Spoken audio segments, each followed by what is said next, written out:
ಪರಲೋಕದ ಪುಸ್ತಕವನ್ನು ಇಟ್ಟುಕೊಂಡಿರುವ ಒಬ್ಬ ವ್ಯಕ್ತಿ ನಮ್ಮ ಊರಿಗೆ ಬಂದಿರುವುದನ್ನು ಕೇಳಿದ ಆ ಜನರು ಎಲ್ಲ ಪುಸ್ತಕವನ್ನು ಬಿಟ್ಟು ಯೂನ್ ಬಳಿ ಬಂದು ಕೂಡಿಕೊಂಡರು. ಯೂನ್ ಅವರಿಗೆ ಸುವಾರ್ತೆ ಸಾರಬೇಕೆಂದು ಗೊತ್ತಿದ್ದೇ ಹೊರತು ಏನು ಸಾರಬೇಕು, ಹೇಗೆ ಸಾಕ್ಷಿ ಹೇಳಬೇಕು ಎಂದು ಗೊತ್ತಿರಲಿಲ್ಲ. ಸತ್ಯವೇದದೊಂದಿಗೆ ನೆಲದಲ್ಲಿ ಕುಳಿತು ಬಿಟ್ಟರು. ಅವರು ಸುತ್ತಲೂ ಜನರು ನಿಂತಿದ್ದರು. ಹೇಗೆ ಆರಂಭಿಸಬೇಕು ಅವರಿಗೆ ತಿಳಿದಿರಲಿಲ್ಲ. ತನಗೆ ಸತ್ಯವೇದ ಹೇಗೆ ಸಿಕ್ಕಿತು, ಅದಕ್ಕಾಗಿ ನಾನು ಎಷ್ಟು ಪ್ರಾರ್ಥಿಸಿದೆ ಎಂದು. ಈ ಪರಲೋಕದ ಪುಸ್ತಕವು ನಿಮಗೆ ಬೇಕಾದರೆ ನೀವು ಪ್ರಾರ್ಥಿಸಿ ಎಂದು ಹೇಳಿಕೊಂಡರು. ಕೂಡಿ ಬಂದಿದ್ದ ಮಕ್ಕಳು ಆ ಪರಲೋಕದ ಪುಸ್ತಕದಲ್ಲಿ ಏನಿದೆ ಎಂಬುದನ್ನು ನಮಗೆ ಓದಿ ವಿವರಿಸಿ ಎಂದು ಕೇಳಿದರು ಮತ್ತು ಬಲವಂತ ಮಾಡಿದರು. ಯೂನಿಗೆ ಪ್ರಸಂಗ ಮಾಡಿ ಗೊತ್ತಿರಲೇ ಇಲ್ಲ. ಏನು ಮಾಡುವುದೆಂದು ತಿಳಿಯದೆ ಗಾಬರಿಯಿಂದ ಕುಳಿತು ಬಿಟ್ಟರು. ಯಾರಿಗೂ ಆ ಪರಲೋಕದ ಪುಸ್ತಕವನ್ನು ಮುಟ್ಟುವ ಧೈರ್ಯವಿರಲಿಲ್ಲ. ಯೂನ್ ಅವರು ಅದನ್ನು ಎದೆಗೆ ಹವಚಿಕೊಂಡಿದ್ದರು. ಯೂನ್ ಅವರು ಮತ್ತಾಯ ಸುವಾರ್ತೆಯನ್ನು ಬಾಯ್ಪಾಠ ಮಾಡಿದರು. ಅದನ್ನೇ ತಿರುಗಿ ಹೇಳಲಾರಂಭಿಸಿದರು. ಕೇಳಿದವರಿಗೆ ಏನೂ ಅರ್ಥವಾಗಲಿಲ್ಲ. ಏನು ಹೇಳಬೇಕೆಂದು ಅವರಿಗೂ ತಿಳಿದಿರಲಿಲ್ಲ. ಜನರೆಲ್ಲರೂ ಇವರನ್ನೇ ನೋಡುತ್ತಿದ್ದರಿಂದ ಇವರು ಕಣ್ಣುಗಳನ್ನು ಮುಚ್ಚಿಕೊಂಡಿದ್ದರು. ಮತ್ತಾಯ ಸುವಾರ್ತೆಯನ್ನು ಪೂರ್ತಿ ಒಪ್ಪಿಸಿದರು. ಜನರು ಯಾರೂ ಎದ್ದು ಹೋಗಲಿಲ್ಲ. ಆದುದರಿಂದ ಅಪೊಸ್ತಲ ಕೃತ್ಯಗಳನ್ನು ಒಪ್ಪಿಸಲು ಆರಂಭಿಸಿದರು. ಒಂದನ್ನು ಬಿಡದೆ ಮರೆಯದೆ ಎಲ್ಲವನ್ನೂ ಒಪ್ಪಿಸಿದರು. ಆ ಜನರು ಗಮನಿಸಿದರು. ಯೂನ್ ಅವರು ತಾವು ಕಲಿತಿದ್ದ ಒಂದು ಹಾಡನ್ನು ಹಾಡಿದರು. ಆ ಹಾಡನ್ನು ಕೇಳಿದ ಜನರು ಅಳಲು ಆರಂಭಿಸಿದರು. ಇದನ್ನು ಮುಗಿದ ತಕ್ಷಣ ಯೂನ್ ಅವರು ಅಲ್ಲಿಂದ ಹೊರಡಲು ಸಿದ್ಧರಾದರು. ದಯವಿಟ್ಟು ನೀವು ಹೋಗಬೇಡಿರಿ ಎಂದು ಹೇಳಿ ಕೂಡಿದ್ದ ಜನರು ಬೇಡಿಕೊಂಡರು. ನಾನು ಕಲಿತಿದ್ದ ಎಲ್ಲವನ್ನೂ ಹೇಳಿದ್ದೇನೆ, ನಾನು ಹೋಗಲೇಬೇಕು ಎಂದರು. ನಾನು ಇನ್ನೂ ಹೆಚ್ಚಾಗಿ ಕಲಿತು ತಿರುಗಿ ನಿಮ್ಮ ಮಧ್ಯದಲ್ಲಿ ಬಂದು ಸುವಾರ್ತೆಯನ್ನು ಸಾರುತ್ತೇನೆ ಎಂದು ಹೇಳಿ ಹೊರಟಿ ಹೋದರು.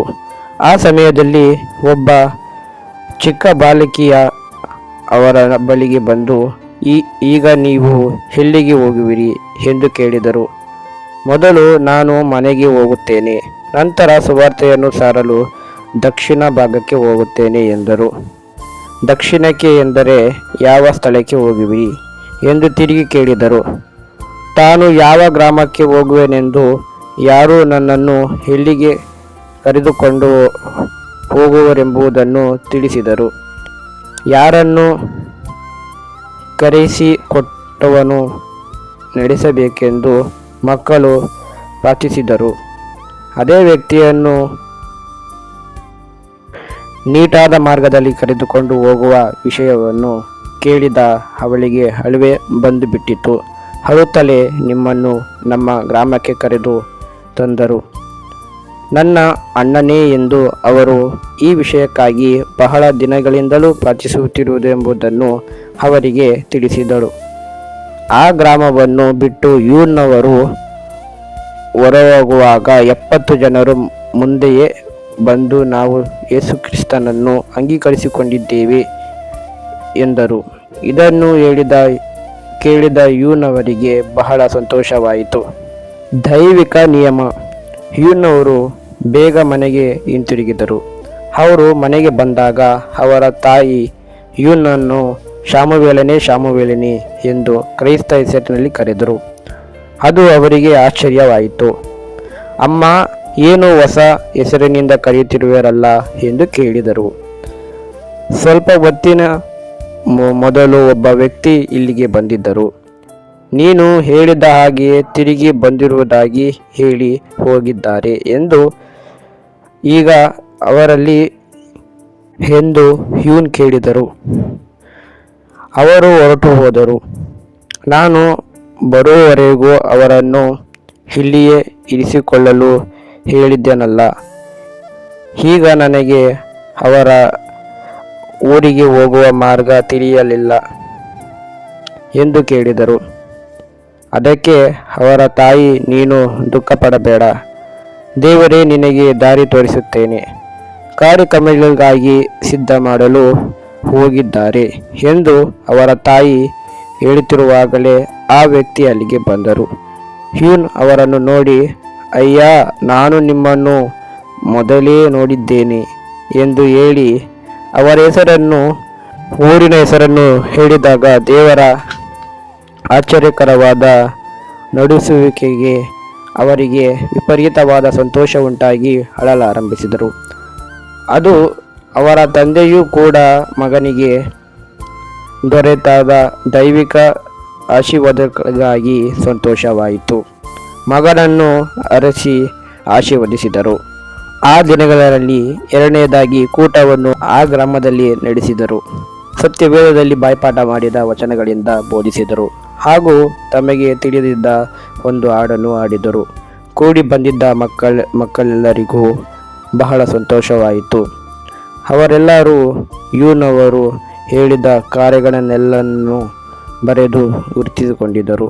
ಹಾಡುಗಳನ್ನು ಸಹ ಬರೆದುಕೊಂಡರು.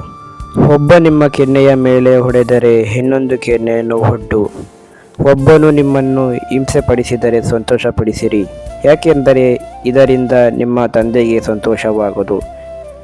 ಯೂದನಂತೆ ತನ್ನ ಯಜಮಾನನನ್ನು ಇಟ್ಟುಕೊಂಡಿರುವವರಾಗಿರಬೇಡಿರಿ ಎಂಬ ಹಾಡುಗಳನ್ನು ಗಮನಿಸಿ ಕೇಳಿದರು.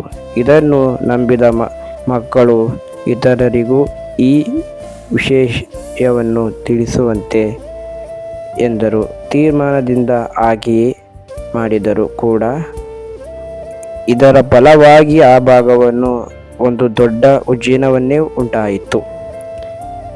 ಈ ಕಾರ್ಯವು ಕಾವಲುಗಾರರ ಕಿವಿಗೆ ಮುಟ್ಟಿತು.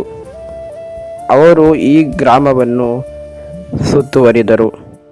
ಕ್ರೈಸ್ತರು ಹಿಡಿದು ಸೆರೆಮನೆಗೆ ಒಯ್ದರು. ಯೇಸು ಕ್ರಿಸ್ತ ಹೆಸರನ್ನು ನಿಮಗೆ ತಿಳಿಸಿದವರು ಯಾರು? ಈ ಸುವಾರ್ತೆಯನ್ನು ನಿಮಗೆ ಪ್ರಸಂಗ ಮಾಡಿದ್ದು ಯಾರು ಎಂದು ಅವರನ್ನು ಕೇಳಿದರು.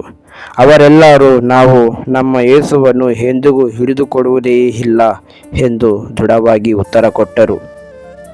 ಪೊಲೀಸನವರು ಅವರು ಹೊಡೆದು ಚಿತ್ರವಿಧೆಯನ್ನು ಮಾಡಿದರು. ಇನ್ನು ಹೊಡೆಯಿರಿ ಎಂದು ತಮ್ಮ ಮುಖವನ್ನು ಅವರಿಗೆ ಒಡ್ಡಿದರು. ಚಿತ್ರವೇತನೆಗಳ ಮಧ್ಯದಲ್ಲಿಯೂ ಅವರು ನಕ್ಕರು, ಸಂತೋಷಿಸಿದರು. ಅವರನ್ನು ಹೊಡೆಯುತ್ತಿದ್ದ ಪೊಲೀಸರೇ ಸೋತು ಹೋದರು. ಕ್ರೈಸ್ತರಾದ ನಿಮಗೆ ಹುಚ್ಚು ಹಿಡಿದಿದೆ ಎಂದು ಹೇಳಿ ಮನೆಗೆ ಕಳಿಸಿದರು.